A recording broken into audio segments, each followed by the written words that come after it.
मनुष्य मुक्त नहीं हो सकता, तो वो कर्म कैसे करे कि उसे पाप और पुण्य से मुक्ति मिले?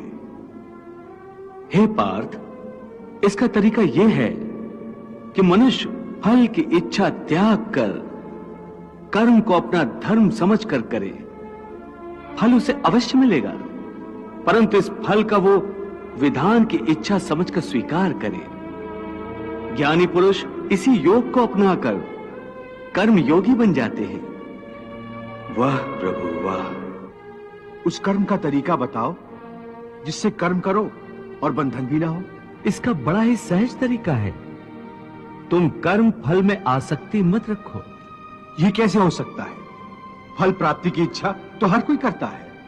परंतु क्या इच्छा करने से मनुष्य को फल की प्राप्ति होती है? नहीं अर्जुन, क्योंकि फल तो प्रारब्ध के हाथ में है, और जो भी मनुष्य फल प्राप्ति की इच्छा करता है उसका मन फल के बारे में सोचकर अपने कर्म और कर्तव्य से विचलित हो जाता है और उसे वो फल प्राप्त नहीं होता जिसकी उसने इच्छा की थी। पार्थ, मनुष्य केवल कर्म कर सकता है, फल कदापि मनुष्य के अधीन नहीं है। केशव, यदि फल की प्राप्ति मनुष्य या उसके कर्म के अधीन नहीं है तो कर्म ही क्यों करे? क्योंकि मनुष्य का धर्म है अपने कर्तव्य का पालन करना। इस कर्तव्य पालन के लिए आवश्यक कर्म करना।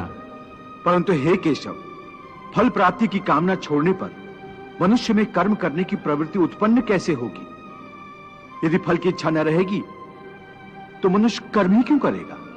हे अर्जुन, जो साधारण मनुष्य फल की इच्छा से ही कर्म में प्रवृत्त होते हैं वो सुख दुख आदि के चक्र में फंस जाते हैं।